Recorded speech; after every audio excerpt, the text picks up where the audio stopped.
অনেকেই হয়তো ভাবছেন ইরান এত এত মিসাইল ছোড়ার পরেও ইসরায়েলের কেন এত কম ক্ষতি হচ্ছে।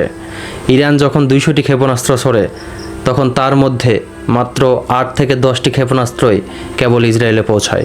এর কারণগুলো হলো, যখন ইরানি ক্ষেপণাস্ত্রগুলো ইসরায়েলের দিকে নিক্ষিপ্ত হয় তখন তাকে সর্বপ্রথম থামানোর চেষ্টা করে ইরাকে অবস্থানরত আমেরিকান সেনাবাহিনী। সংযুক্ত আরব আমিরাতে থাকা ফরাসি রাফায়েল যুদ্ধবিমান, যেগুলো সৌদি আরবের আকাশসীমা ব্যবহার করার অনুমতি পায়, এবং পারস্য উপসাগরে টহল দেওয়া ইউএস কার্ল ভিনসন নামক বিমানবাহী রণতরী ও অত্যাধুনিক মিসাইল ডিস্ট্রয়ারগুলো। যদি এই ইরানি ক্ষেপণাস্ত্রগুলো অত্যাধুনিক প্রতিরক্ষা ব্যবস্থাকে ফাঁকি দিতে সক্ষম হয় তখন তাকে থামাতে আসে জর্ডানের বিমান বাহিনী ও জর্ডানে অবস্থানরত আমেরিকান ঘাঁটি। এই সকল প্রতিরক্ষা স্তর পার হয়ে গেলেও তাকে থামাতে এগিয়ে আসে ইসরায়েলের বহু স্তরীয় বিমান প্রতিরক্ষা ব্যবস্থা অ্যারো 3, যা 2000 কিলোমিটার দূর থেকেই মহাকাশে ক্ষেপণাস্ত্র ধ্বংস করার চেষ্টা করে। যদি তা ব্যর্থ হয় তাহলে অ্যারো 2 সিস্টেম 1500 থেকে 500 কিলোমিটার দূরে ফাঁদ পেতে অপেক্ষা করে। এরপর রয়েছে ডেভিড স্লিং, যেটি 300 কিলোমিটার থেকে 40 কিলোমিটার রেঞ্জে ক্ষেপণাস্ত্রকে ধাওয়া করে। সবশেষে ক্ষেপণাস্ত্র যদি এত প্রতিরক্ষা ব্যবস্থাকে ফাঁকি দিয়েও এগিয়ে আসে তাহলে তাকে থামাতে প্রস্তুত থাকে আয়রন ডোম,